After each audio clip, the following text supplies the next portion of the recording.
Anda kembali di Kompas Siang. Saudara, Balai Taman Nasional Gunung Rinjani menutup sementara jalur pendakian dari Pelawangan Sembalun menuju Danau Segara Anak. Penutupan dilakukan menyusul 3 insiden jatuhnya pendaki asing di jalur tersebut dalam rentang waktu kurang dari sebulan setelah tewasnya pendaki Brazil Juliana Marins. Seorang warga negara asing kembali mengalami kecelakaan saat mendaki Gunung Rinjani, Lombok, Nusa Tenggara Barat. Kali ini pendaki perempuan asal Belanda, Sarah Tamer van Holten, yang terjatuh di jalur Pelawangan menuju Danau Segara Anak dan mengalami cedera pada bagian leher. Lokasi dan kondisi medan yang sulit membuat tim SAR gabungan mengupayakan evakuasi lewat jalur udara. Pendaki Belanda itu kemudian dibawa ke rumah sakit di Bali untuk perawatan. Dan kondisi sampai dengan saat ini masih sehat dan ada luka-luka di kepala dan sudah langsung ditangani damping oleh dokter Poliklinik Nusa Penida tersebut dan langsung dievakuasi menuju rumah sakit BIMC Kuta. Peristiwa ini hanya berselang sehari di lokasi yang sama saat pendaki asal Swiss Benedict Emeneger mengalami kecelakaan pada Rabu 16 Juli lalu. Benedict mendaki Rinjani bersama 4 rekannya melalui jalur Sembalun. Saat turun itulah korban terjatuh dan diduga mengalami patah tulang pada kaki. Pendaki asal Swiss itu akhirnya berhasil dievakuasi tim SAR dalam keadaan selamat menggunakan helikopter dan dibawa ke rumah sakit di Bali. Sebelum 2 insiden tersebut, pendaki asal Malaysia juga mengalami kecelakaan di jalur yang sama pada 27 Juni silam. Ia terpeleset dan kakinya terkilir saat hendak menuju Danau Segara Anak. Imbas dari kecelakaan beruntun yang menimpa sejumlah pendaki, Balai Taman Nasional Gunung Rinjani menutup aktivitas pendakian di jalur Pelawangan Sembalun menuju Danau Segara Anak. Mereka juga menutup pelayanan pembelian tiket pendakian melalui aplikasi iRinjani mulai 16 Juli 2025 hingga waktu yang belum ditentukan. Meski demikian, para pendaki yang sudah membeli tiket bisa tetap melakukan pendakian ke puncak namun tak bisa turun ke danau. Kita lihat beberapa kasus terjadi kan banyak terjadi di Pelawangan ke danau. Nah, ini kita coba dalam waktu dekat ini mungkin besok mungkin kami sudah mulai bekerja ya, arti menghindari kecelakaan berikutnya ya. Berarti pada hari ini mulai ditutup ya? Ya, sudah tutup. Sampai berapa hari? Kita nunggu juga informasi selanjutnya. Itu proses perbaikan jalur atau? Iya, perbaikan jalur. Jalur yang mungkin agak ini sedikit lah ekstrim. Tapi kalau orang tidak berhati-hati itu rawan sekali terjadi kecelakaan di situ. Sebelumnya, pendaki asal Brasil Juliana Marins tewas terjatuh ke jurang saat mendaki puncak Gunung Rinjani pada 21 Juni lalu. Cuaca yang tak bersahabat serta medan yang berbahaya membuat jenazah Juliana baru bisa dievakuasi pada Rabu 25 Juni. Dari hasil otopsi terungkap penyebab kematian Juliana karena mengalami pendarahan dan luka setelah terjatuh di kedalaman 600 meter di Gunung Rinjani. Tim Liputan Kompas TV.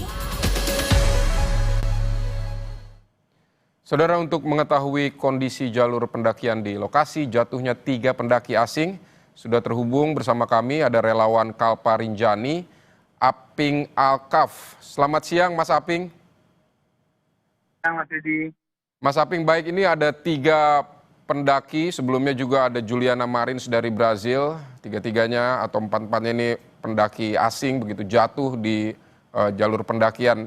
Ini penutupan untuk jalur yang sudah ditutup ini apakah sudah tepat, Mas? Untuk sejauh ini memang sebenarnya sih tidak akan memberikan pengaruh apapun ketika jalur pendakian yang jalur turun yang dari Pelawangan Sembalun menuju danau itu. Dan itu toh juga kondisinya memang itu jalur agak sedikit curam di situ sekitar 45 derajat. Jadi kondisinya juga masih perlu ada perbaikan-perbaikan. Mungkin untuk menutup dengan intensitas jumlah pendaki yang sangat banyak, mungkin untuk saat ini ya cukup pas lah untuk ditutup untuk saat ini untuk sementara waktu. Tapi untuk waktu yang lama saya pikir kasihan juga pendakinya yang sudah jauh-jauh ke sana untuk mendaki Rinjani tanpa harus melihat ke Segara Anak juga kasihan. Cuman memang untuk Baik, Mas Aping, ini kalau Anda bilang ini ya sudah cukup pas lah untuk ditutup sementara. Tapi ketika misalnya nanti dibuka lagi, apa yang harus dilakukan atau selama penutupan ini apa yang harus dibuat di jalur pendakian itu agar tidak terlalu berbahaya lagi? Ada beberapa spot di situ di kawasan trek di antara turun dari Pelawangan Sembalun menuju Danau Segar Anak memang sedikit curam dan jalannya berbatu dan agak membutuhkan pengamanan untuk bagi para pendaki, terutama para pendaki pemula yang baru kali ini naik gunung, dan di situ memang treknya cukup terjal dan membutuhkan konsentrasi yang fokus lah di situ. Jadi dan itu spotnya itu ada beberapa tempat yang memang memerlukan kehati-hatian ekstra, dan di sana itu batunya itu cadas dan cukup tajam yang otomatis membutuhkan kehati-hatian yang ekstra di situ, Mas Bidi. Ekstra itu maksudnya berarti itu harus dari pendaki begitu ya Mas? Di apa Ya. namanya upaya dari pendaki, tidak ada misalnya dipasang pagar atau dipasang apa seperti itu? Sepertinya dalam kondisi saat ini pihak pengelola Balai Taman Nasional Gunung Rinjani juga harus merespon kondisi yang ada dan harus melakukan perbaikan jalur. Mutlak dibutuhkan saat ini kalau kita melihat dalam waktu 1 bulan kurang, bahkan ada 4 korban walaupun dia di titik yang berbeda. Cuman itu tetap kita harus menyarankan kepada Balai Taman Nasional Gunung Rinjani dalam hal ini sebagai pengelola untuk melakukan perbaikan jalur di beberapa titik yang memang berisiko tinggi, Mas Didi. Perbaikan jalur itu seperti apa Mas? Apa menyediakan pegangan atau misalnya agar tidak membuatnya tidak terlalu curam atau seperti apa? Terutama menata kembali pijakan-pijakan dan membuat handle pegangan pengaman untuk pendaki, karena memang di situ dia curam, Mas Pidi. Selain pijakan juga ada handle pegangan untuk pengaman di situ. Seperti itu sangat dibutuhkan saat ini dalam kondisi yang ini. Baik Mas, memang apakah sebelum peristiwa para pendaki asing ini terjatuh di sana setelah Juliana Marins yang memang cukup menghebohkan, begitu kemudian ada 3 pendaki lain dari Belanda, Swiss, kemudian Malaysia jatuh. Sebelum periode ini, sebelumnya memang sudah cukup banyak ada peristiwa tapi memang tidak terekspos atau seperti apa Mas? Betul, memang ada banyak peristiwa yang, dan itu hal yang biasa ya, di dalam satu pendakian. Memang di sana ada risiko dan biasanya persoalan ini minimnya informasi yang membuat para pendaki pemula ini cenderung mengalami beberapa persoalan, mengalami kendala dalam pendakian. Jadi hampir setiap tahun, cuman yang tahun ini saja yang cukup menghebohkan dan cukup viral, dan ini melibatkan 4 warga negara asing. Pertama itu yang dari Brazil yang Juliana, kemudian pada minggu yang sama ada yang dari Malaysia, kemudian tanggal 16 kemarin dari Swiss yang Benedict Marcel, dan kemudian yang terakhir kemarin Sarah Tamar Van Houten. Itu memang tahun ini agak sedikit lebih lah dari biasanya. Jadi setiap tahun memang selalu ada korban ya. Kita bilang selalu dalam tanda kutip, kadang pendaki lokal, kadang pendaki asing. Tapi sudah saatnya saat ini memang BTNGR harus berbenah ya untuk menyiapkan beberapa fasilitas-fasilitas yang untuk pendukung proses evakuasi maupun proses operasi penyelamatan bagi korban pendakian, Mas Didi. Mas Aping juga menyebut ini salah satu penyebabnya adalah kurangnya informasi dari para pendaki, terutama pendaki pemula. Memangnya informasi apa saja yang harus diketahui oleh para pendaki pemula sebelum mendaki Rinjani?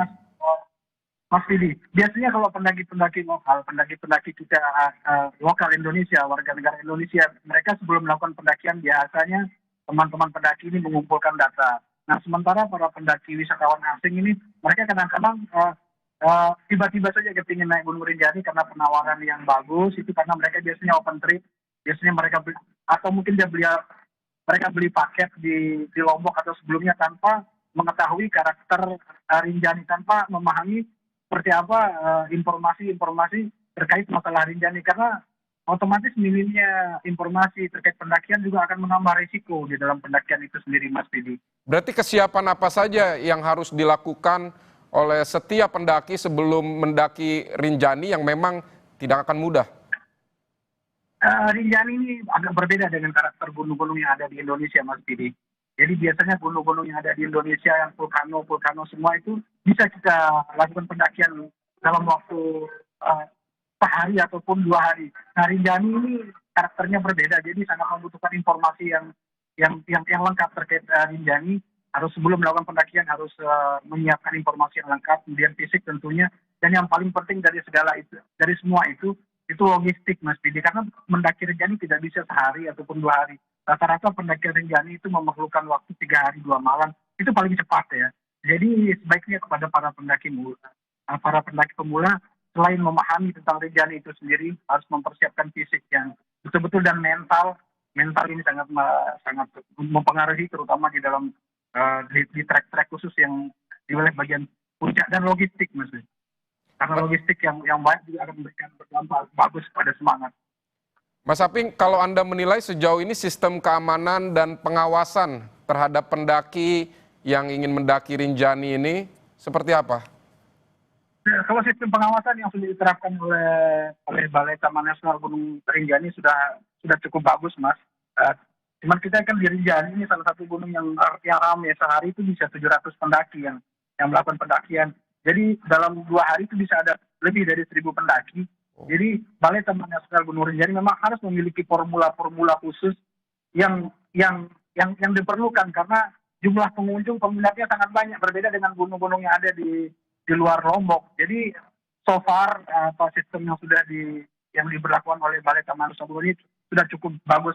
Hanya saja masih memerlukan banyak, terutama kepada para operator pendakian, pada trekking organizer, mungkin di situ harus ada pembekalan kembali, harus ada pelatihan kembali terkait masalah ilmu mountaineering-nya, terutama bagi guide ataupun porter. Paling tidaklah ketika para guide atau porter ini memahami ilmu mountaineering, mereka bisa melakukan penyelamatan lebih dini sebelum ada tim dari Basarnas. Mas Aping, singkat saja Mas. Karena terlalu banyak pendaki yang naik ke Rinjani, mereka harus bersisian ketika mungkin pergi mereka naik atau mereka turun, sehingga di lereng yang sempit ini berbahaya kan Mas? Atau seperti apa, sehingga memang harus ada pengurangan? Sepertinya harus dimahalkan ya, harus dimahalkan dia. Paket Rinjani harus dimahalkan, artinya lebih ditingkatkan fasilitas supaya jangan tidak terjadi perang tarif antar sesama trekking organizer. Jadi supaya pendakian Rinjani juga lebih dimahalkan, dan Balai Taman Nasional Gunung Rinjani juga lebih bijak dalam menetapkan kuota antar setiap pintu, kuota pendakian maksudnya Mas Didi. Mas Aping, terima kasih untuk penjelasan dan informasinya di Kompas Siang hari ini. Sama-sama Mas Didi. Selamat bertugas kembali Mas Aping. Sama-sama.